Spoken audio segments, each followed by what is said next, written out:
Está alguém entre vós aflito? Ore. Está alguém contente? Cante louvores. Está alguém entre vós doente? Chame os presbíteros da igreja e orem sobre ele, ungindo com azeite em nome do Senhor. E a oração da fé salvará o doente, e o Senhor o levantará. E se houver cometido pecados, ser-lhe-ão perdoados. Confessai as vossas culpas uns aos outros, e orai uns pelos outros, para que sareis. A oração feita por um justo pode muito em seus efeitos. Amém? Sabe que o texto de Tiago, ele tem o que a gente chama de cores judaicas, muito nítidas, né? É um texto que nós encontramos muitos hebraísmos, que são aquelas construções tipicamente hebraicas, mas escritas em grego, expressões que lembram muito a cultura judaica, além de algumas coisas que têm a ver com a cultura judaica, como a presença de uma sinagoga, por exemplo, né? Vai mencionar a palavra sinagoga, e outras tradições aqui e ali, como dizer que a religião pura é cuidar das viúvas e dos órfãos. Isso é tipicamente judeu. Então é muito importante que a gente lê uma carta como essa, a gente entender que quem escreveu, e o que se presume é que quem escreveu é o Tiago, irmão de Jesus, né, meio irmão dele, que era filho de José, com Maria. E esse Tiago é um judeuzão, né? Ele é muito judeu, e ele é cristão, mas ele escreve agora uma carta, mas ele deixa sinais muito fortes de uma cultura judaica. E é muito importante a gente entender o texto que nós estamos lendo hoje à noite aqui. Essa porção de Tiago 5,13 em diante, é na verdade o desfecho da carta. Tem sido considerada uma passagem polêmica. Tem dado margem a vários tipos de interpretação.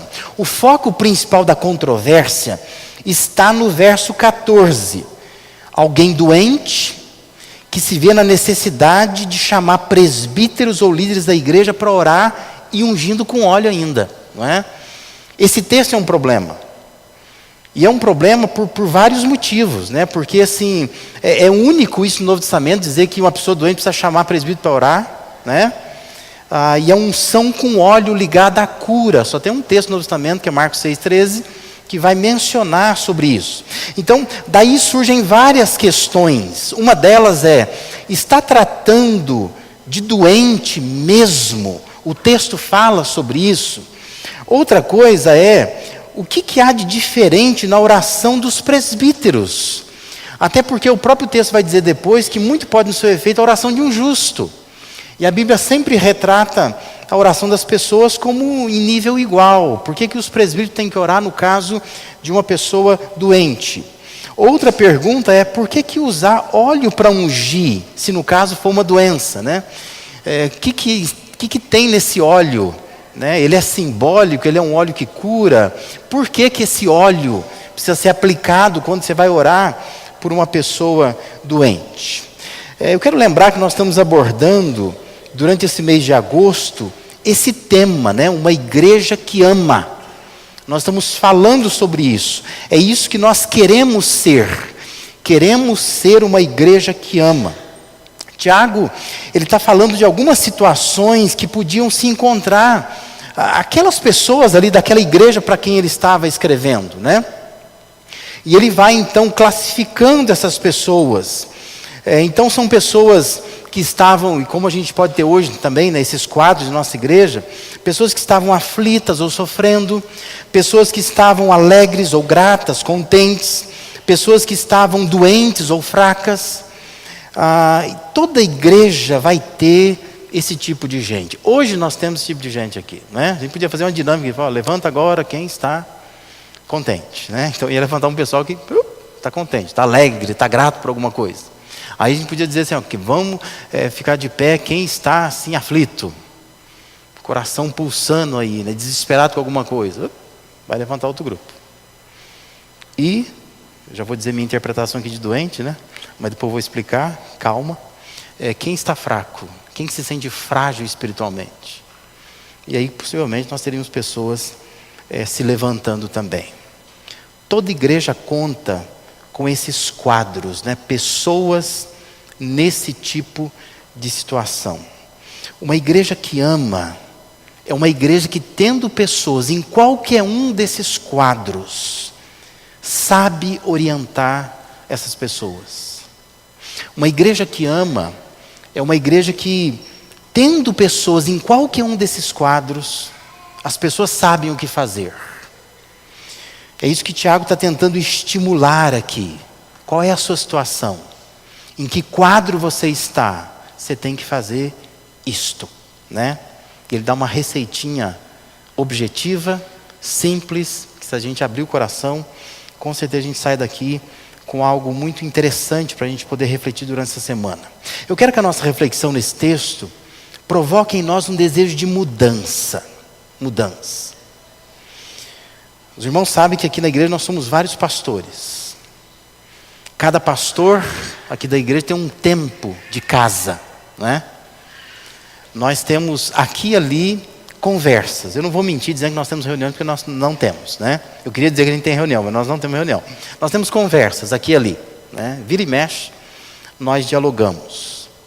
E muitas vezes nós expressamos nessas conversas quem nós queremos ser.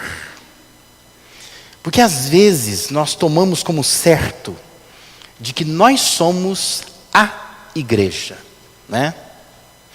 De que esta igreja é uma igreja referência, de que esta igreja é uma igreja em crescimento, é uma igreja antiga, uma igreja sólida, uma igreja que realmente as pessoas podem se refugiar nela. E o risco é que nós achamos que não há nada para mudar. Nós somos bons demais até para ser verdade, não é? Deveríamos nem estar aqui, deveríamos estar no céu já, né? Porque nós somos uma igreja perfeita. Mas na verdade nós não somos. Os pastores não veem assim. Os pastores têm uma visão de igreja que nós achamos que ela deveria ser assim. E eu queria compartilhar um pouco daquilo que está no meu coração. Eu não vou dividir responsabilidade, porque pode ser que outros pastores não tenham exatamente aquilo que eu vou dizer aqui. Mas é aquilo que está diante desse pastor que está diante de você, né? Isso é o que está no meu coração. Eu gostaria que a primeira igreja batista americana fosse uma igreja assim, que trouxesse consigo estas marcas. Eu queria responder esta questão nesta noite. Quem que nós queremos ser, afinal de contas? Primeiro, eu gostaria muito que nossa igreja fosse uma igreja que clama. Que clama. Eu acho que uma igreja que ama é uma igreja formada por pessoas que oram, que têm vida de oração, que clamam a Deus. Veja que Tiago tem a sua primeira situação apontada.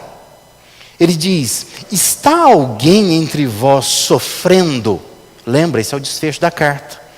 A carta fala muito de sofrimento, é uma carta que fala muito de ter paciência, de esperar até a vinda do Senhor.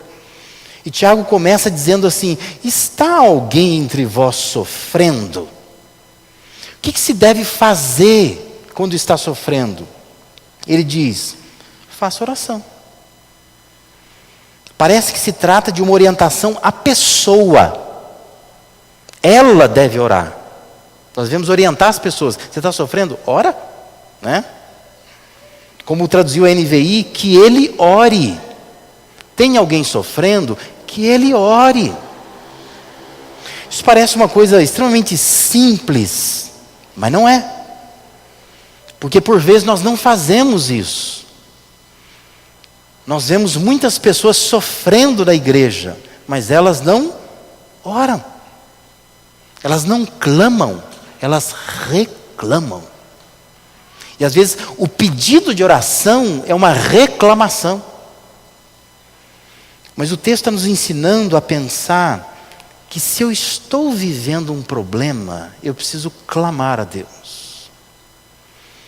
Eu acho interessante se Tiago está orientando uma igreja, para que a igreja oriente os seus membros nesse sentido. É óbvio que o papel da igreja é também clamar, não é? Precisamos ser uma igreja que clama. Você está sofrendo?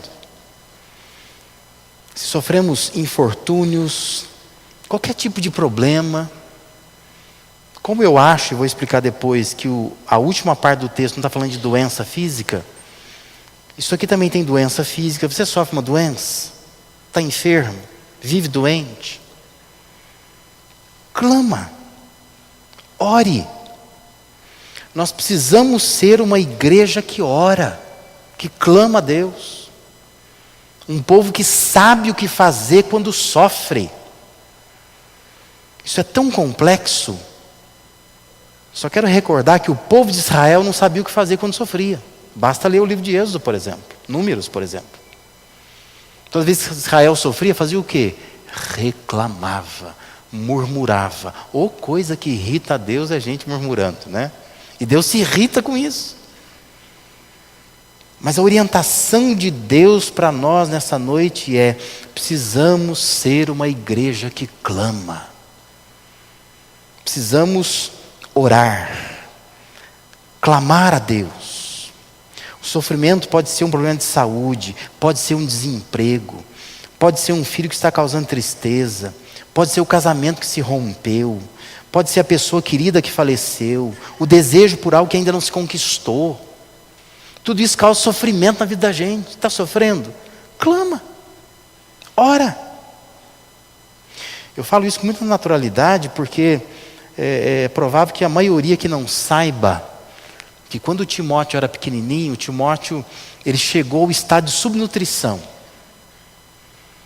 Nós tivemos o Timóteo, nosso terceiro filho, e nada parava no estômago desse menino, nada.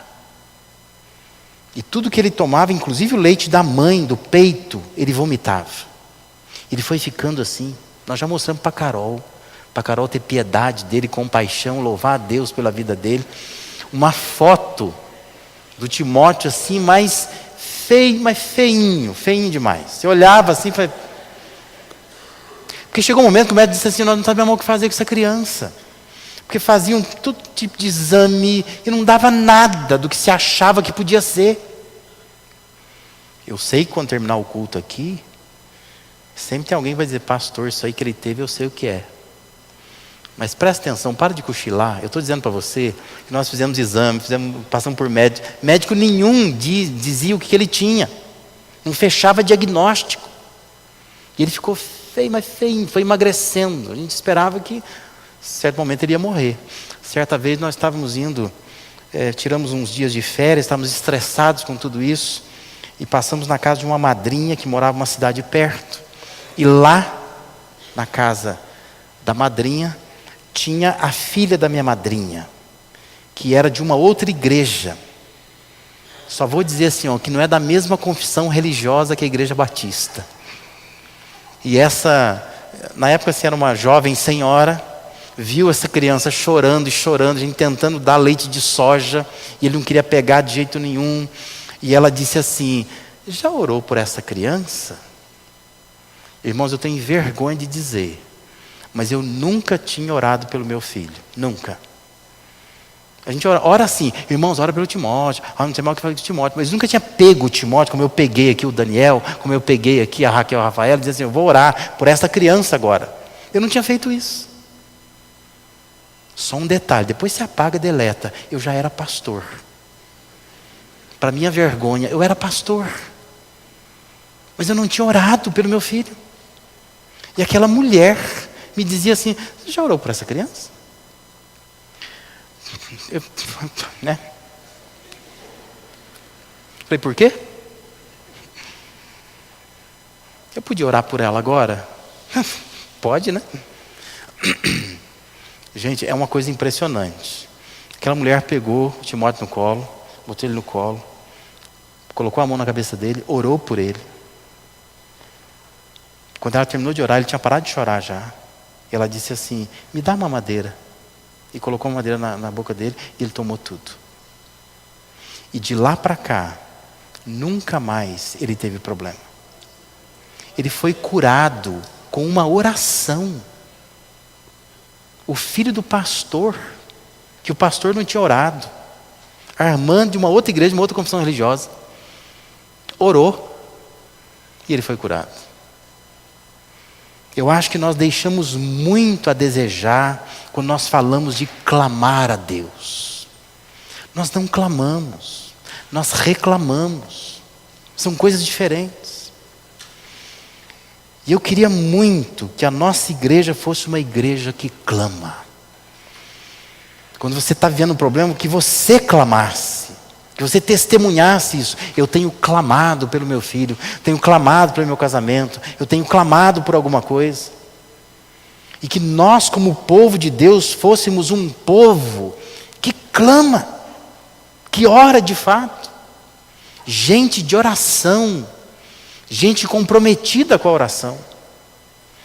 Uma igreja que ama é uma igreja que clama. E clama porque quer ver todos sendo alvos da graça, da misericórdia de Deus. Eu queria que você fizesse parte disso. Que você hoje saísse daqui dizendo: eu vou parar de ser uma pessoa que reclama. Estou em sofrimento, vou obedecer o texto. Eu vou clamar. Eu vou orar. Eu vou buscar a Deus. Em segundo lugar, uma igreja que ama também, é o que nós queremos ser, é uma igreja que celebra.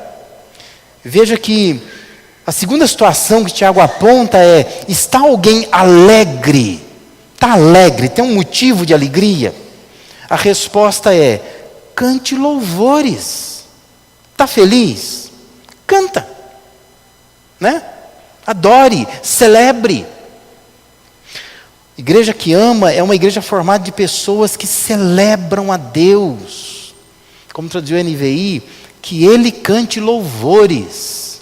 Você já imaginou? Eu acho assim que Tiago é um texto muito prático, né? Mas eu fico pensando assim, como é que eu ponho isso na prática?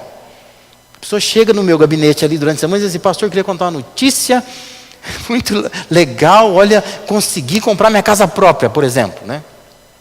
Aí que eu falo para a pessoa, eu falo assim: irmão, cante louvor. Eu falei: oi? Não, pastor, vem aqui para o senhor orar, agradecer comigo. Eu falei: não, eu quero que você cante um louvor agora, né? Porque o texto está dizendo isso, celebre. A pessoa tem que celebrar, tem que fazer um culto de ação de graças, quando ela está feliz, quando alguma coisa boa aconteceu. Não preciso nem dizer para você que você não faz isso, né? Não é comum essa nossa prática. Nós não celebramos a Deus, nós conseguimos muita coisa boa, vivemos, experimentamos coisas boas, mas não celebramos. A gente fica, sabe, naquela... Gente, eu já tive pessoas de igreja que dizem para mim: pastor, eu nem falo muito, porque senão acho que o diabo rouba a bênção da gente. Então assim, a pessoa ela vem, ela está com uma experiência maravilhosa, mas ela não conta para ninguém, porque na igreja tem uns irmãos invejosos. Então eu fico, só estou falando para o pastor aqui, não comenta com ninguém. Com ninguém. Tem que ficar guardando segredo assim, esquisito, né, das pessoas, né?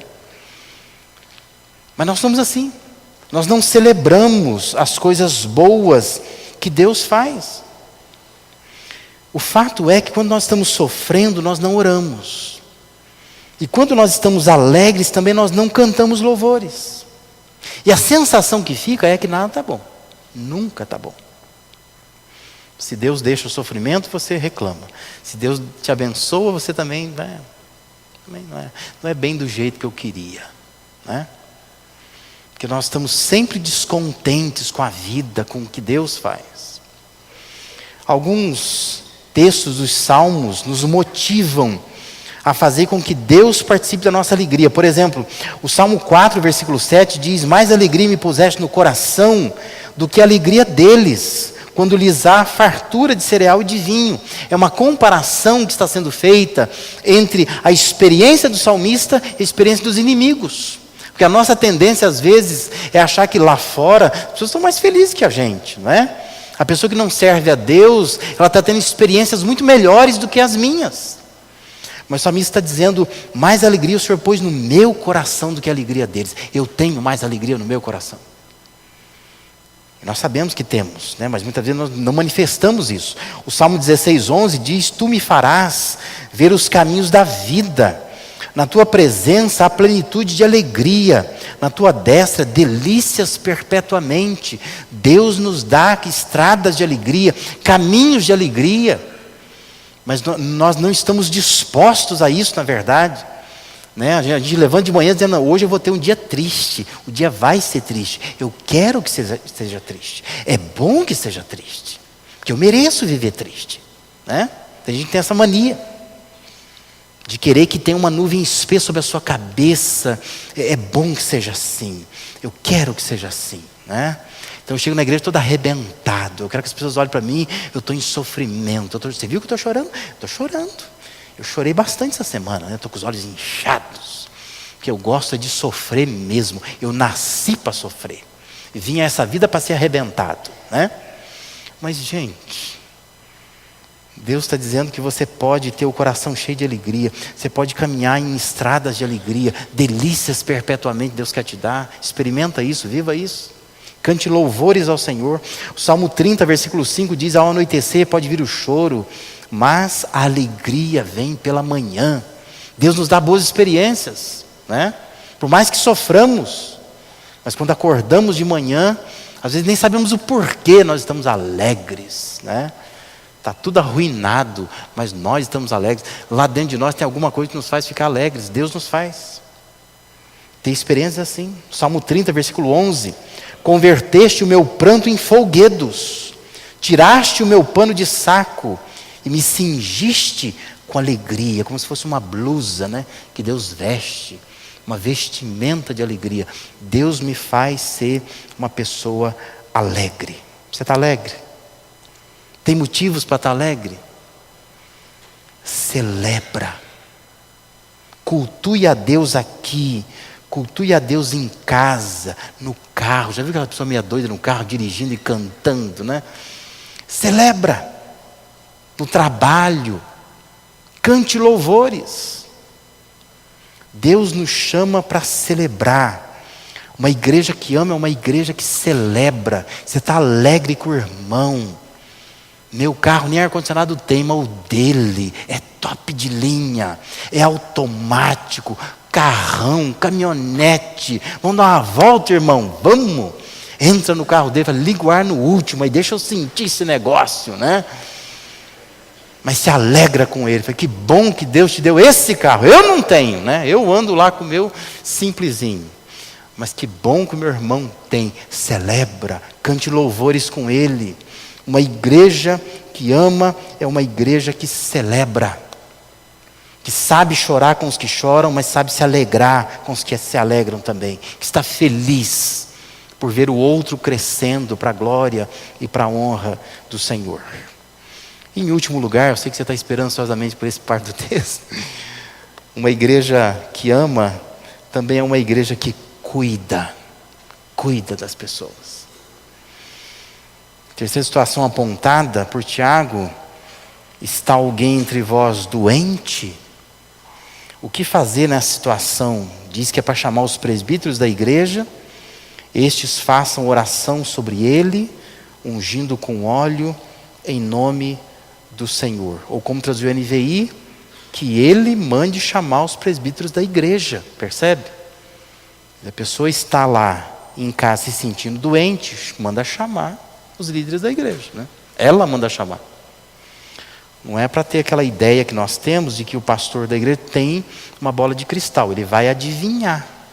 Nunca me esqueço de uma irmã que já faleceu, Deus a tem em bom lugar, mas era a minha ovelha lá em Minas Gerais, quando eu pastorei. Eu suponho que ela não esteja viva mais, né? Não sei. Imagino que sim. Dona Noemi é o nome dela, como eu disse, né, que Deus a tem em bom lugar, porque ela era uma senhora muito difícil, né? Então ela sumia da igreja. Escafedeu-se Dona Noêmia. Aí eu ia na casa dela visitar. Todo amor e carinho, pastor jovem, inexperiente.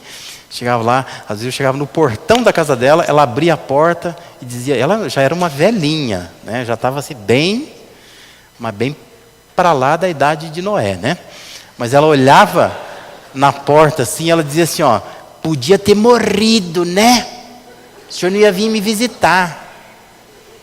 Podia mesmo ter morrido. O que eu ia fazer? Eu não tenho como adivinhar, criatura. Não tem como adivinhar? Por que a senhora não me liga? Né? Falo, o que aconteceu? Não, estava doente aqui, padecendo, não sei o quê, ninguém vem me visitar. E minha bola de cristal quebra todo dia de manhã. Eu não tenho como adivinhar essas coisas. A orientação de Tiago é: alguém não está bem? Chame o líder da igreja. Chama o pastor. Pastor, vem cá na minha casa, né? Custa, né? Aliás, não custa mesmo, sabe? Você manda um WhatsApp assim, não custa nada, né? Zero de gasto, né? Manda chamar, né? Não é para ficar com essa coisa, estou aqui, estou esperando morrer para ver se ele vem, né? Ele não vem, ele vai no velório, né? Mas ele não vem, porque às vezes não sabe, não está sabendo, precisa saber. Então, eu acho que essa é a primeira lição desse texto, entender que quem está em sofrimento chama, né? Pede ajuda, é isso que está dizendo aqui. Agora, deixa eu explicar um pouco sobre esse texto aqui, não sei se dá para você ler aqui. Eu sei que depois isso vai para a internet, naqueles comentários um monte de crítica, um monte de coisa lá, mas enfim, eu quero dar aqui aquilo que eu tenho estudado, que eu entendo que a minha posição em coerência com o Novo Testamento como um todo. Mas existe um verbo, este verbo usado para doente, usado aí por Tiago na língua grega, não é uma palavra que só se refira a doente. Aliás, existem outras palavras, quando você pega os evangelhos, quando fala muito de enfermos e doentes, existem outras palavras gregas para se referir a um doente. Esta palavra que vem do verbo anesteu, ela é usada em muitas ocorrências para fraqueza. Tem uma lista de textos aqui, se referindo à impotência espiritual, quando a pessoa não está bem espiritualmente. Tem até um texto de Atos 20:35, que é traduzido como necessitados. Talvez o texto mais relevante seja o 2 Coríntios 12:10, quando Paulo diz: pois quando sou fraco, é que sou forte. A palavra fraco é exatamente a mesma palavra usada em Tiago. Eu tenho para mim que quem fez essas traduções em português, em inglês, isso é toda a língua, viu? Está tudo assim. É que fizeram uma associação com doença, com ungir, com óleo, sem entender muito a cultura judaica. E por isso acabaram fazendo isso. Mas eu tenho para mim que Tiago está falando de uma pessoa fraca. Está alguém fraca, não doente. Porque doente já está sofrendo, é o que ele já falou antes. Mas é diferente agora. E é por isso que tem que chamar o presbítero, né? Aliás, no versículo 15, Tiago vai usar uma outra palavra, não é a mesma palavra. Ele vai usar uma outra palavra para se referir ao enfermo, traduzido como enfermo aí, né? Que é uma palavra que só aparece aqui em Tiago e vai aparecer em Hebreus 12, versículo 3, traduzida lá como desmaiar, né? É uma pessoa desmaiada, que também tem a ver com uma questão espiritual. Observe que o versículo 15 diz: e a oração da fé salvará. Essa é a tradução correta, né? O verbo salvar do grego, e não curar. A oração da fé salvará o enfermo, ou erguerá o enfermo, e o Senhor o levantará. E se houver cometido pecado, ser-lhe-ão perdoados. Ou seja, fraqueza espiritual se resolve pedindo ajuda aos homens de Deus. Não está bem espiritualmente? Peça ajuda, né? Estou vindo mais na igreja, não tenho vontade mais de vir na igreja. Busca ajuda. Manda um WhatsApp, faz um telefonema, diz: pastor, vem na minha casa. Estou me sentindo tão frágil espiritualmente. Essa é a situação que eu acho que líderes deveriam ir na casa de uma pessoa, para estender a mão para essa pessoa. Então, nós deveríamos, traduzir o texto, coloquei ali, sim, olha lá. Daquela forma ali, né? Seria a melhor maneira de se ler o texto. Está alguém entre vós enfraquecido? Chame os presbíteros da igreja, e estes façam oração sobre ele, ungindo com óleo, em nome do Senhor. E a oração da fé salvará o desfalecido, e o Senhor o levantará, e se houver cometido pecado, ser-lhe-ão perdoados. Se você observar o texto, os versos que vêm logo depois, vão falar sobre Elias. Elias como alguém que perseverava em oração. Antes do texto fala de pessoas que estão passando por provações. E o texto vai terminar, versículos 19 e 20, ele termina praticamente dizendo assim: meus irmãos, se alguns de vocês se desviar da verdade e alguém o trouxer de volta, lembre-se disso, quem converte um pecador do erro, do seu caminho, salvará a vida dessa pessoa e fará que muitíssimos pecados sejam perdoados. O texto está falando de cuidado e não de doença. Alguém que está fraco espiritualmente, vai até ele e traga-o de volta. Uma igreja que ama é uma igreja que cuida. Amém? Você está dizendo assim, e a unção com óleo, né? O que a gente faz com isso, né? O que significa ungir com óleo? É preciso entender os costumes e as tradições judaicas. O óleo na Bíblia tem um monte de sentido, aqui e ali, para ungir sacerdotes, para separar profetas, para cura, algumas vezes, né? Lá em Antigo Testamento fala de untar feridas com óleo, com azeite. Mas tem um sentido no Novo Testamento que às vezes a gente não percebe. É bom entender que o Novo Testamento, esse assunto unção com óleo, é estranho a qualquer instrução do apóstolo Paulo, por exemplo. Paulo escreve 13 cartas e nenhuma delas tem qualquer orientação para orar por enfermo ungindo com óleo. A única menção a ungir enfermos com óleo vai estar em Marcos capítulo 6, versículo 13, quando diz que expeliam muitos demônios e curavam numerosos enfermos. Só para te dizer, é outra palavra, não é a mesma palavra que é usada em Tiago, né? Tanto para enfermo como para doente lá, e diz que ungia essas pessoas com óleo. Então, a unção com óleo tinha um significado muito especial na tradição judaica, que nós vamos ver refletida lá em Lucas 7, versículo 46 e 44 e 46. Não sei se você lembra da história lá, que Jesus vai na casa de um fariseu, e aí então entra uma mulher, supostamente uma mulher chamada pecadora no texto, e essa mulher então, ela começa a ungir os pés de Jesus, ela passa um perfume, ela chora, ela enxuga com os cabelos, aquele negócio todo lá. E aí diz que o Simão, que é o nome do fariseu, ele condena aquela situação. Tudo errado isso aí. E condena Jesus, dizendo: você não sabe quem é essa mulher. A resposta de Jesus é: vês esta mulher? Entrei em tua casa e não me deste água para os pés. Esta, porém, regou os meus pés com lágrimas e os enxugou com seus cabelos. Não me deste ósculo, que era um beijo no rosto. Ela, entretanto, desde que entrei, não cessa de me beijar os pés. Versículo 46 diz: não me ungiste a cabeça com óleo, mas esta com bálsamo ungiu os meus pés. Essas três coisas eram coisas da cortesia judaica. Quando alguém chegava na casa de um judeu, deveria fazer essas três coisas. Você dá água para que a pessoa possa lavar os seus pés empoeirados. Você dá um beijo no rosto da pessoa e você dá a ela um perfume, que é um óleo, que ela se unge com aquilo, né? Você passa no rosto, dá uma refrescância por causa do calor daquela região. A minha impressão é que Tiago está falando sobre isso. Ele está dizendo assim: se alguém está fraco espiritualmente, chama os presbíteros da igreja. Os presbíteros da igreja vão lá e faz o papel invertido, sabe? Ao invés de chegar lá e esperar que a pessoa a receba assim, com óleo refrescante na cabeça, vocês levam esse óleo. E vocês fazem essa pessoa se sentir acolhida por vocês de novo.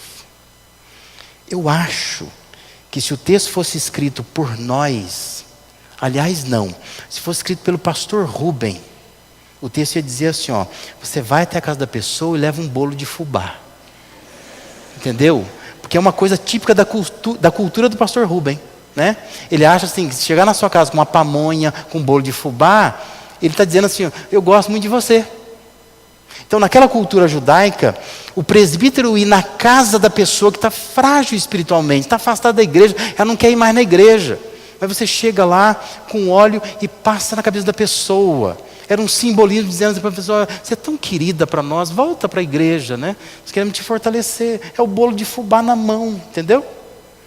E por isso que o texto vai terminar dizendo: olha, se você desviar alguém do erro, você cobre uma multidão de pecados, você está trazendo gente de volta. Papel da igreja: cuidar. Precisamos cuidar. O Salmo 23, versículo 5, reflete a mesma tradição. Diz lá o Salmo: preparas um banquete para mim, à vista dos meus inimigos. Tu me honras, ungindo a minha cabeça com óleo e fazendo transbordar o meu cálice. Ungir a cabeça de alguém com óleo era honra. É isso que Tiago está dizendo. Esta é a minha postura. Está alguém frágil, vai honrar essa pessoa. Vai lá e diga a ela: você é honrada. O que você está fazendo em casa? Vamos para a igreja. Volta à comunhão. Volta ao convívio. Unge a cabeça dela com óleo, honrando essa pessoa. Fazemos isso? Temos feito isso? Hoje eu acho assim, que nós caímos muito numa questão de que o importante é a igreja estar cheia. Mas quantos irmãos que você, se você prestar atenção agora, você vai sentir falta deles. E alguns não estão vindo à igreja há muito tempo. E nós não cuidamos. Primeiro porque nós não os ensinamos. Porque nós deveríamos ter ensinado antes. Olha, se você sentir algum momento assim, chama a gente, fala com a gente. O que chateou, o que aborreceu, o que não está sendo bom, fala para a gente. Né? A gente pode consertar. Mas segundo, porque nós não temos essa cultura de buscar pessoas. Né? Porque nós não temos a cultura de cuidar. Uma igreja que ama é uma igreja que cuida. Que vai atrás, que vai honrar aqueles que se afastaram do nosso convívio aqui. Que Deus possa nos abençoar nesta noite. Que sejamos uma igreja assim, uma igreja que ama, mas uma igreja que amando, clama, celebra, cuida. Que você se sinta motivado a ser assim. Que Deus possa te abençoar, para que você, sendo assim, você nos ajude a ser uma igreja assim, porque é isso que nós queremos ser, para viver para a glória e para a honra do nosso Deus. Amém? Vamos ficar de pé. Nós vamos cantar um cântico. Nós vamos celebrar esse ousado amor de Deus, né? Como Deus nos ama. E nós queremos cantar com alegria esse cântico. E eu quero convidar você, talvez você esteja aqui nesta noite sofrendo. Você está dizendo: olha, eu preciso de oração. Queria te chamar para sair do seu lugar, vir aqui à frente. Se você está feliz, você quer cantar louvores a Deus, então vem aqui à frente, nós vamos celebrar a Deus juntos, né? Se você se sente fraco, você precisa de cuidados, então sai do seu lugar, vem aqui à frente e diz: olha, eu estou precisando de cuidado, cuida de mim, né? Eu preciso que alguém possa cuidar da minha vida, para que eu possa de fato viver para Deus, para a honra e glória de Deus. Vamos cantar o cântico. Enquanto isso, você pode fazer isso, tá?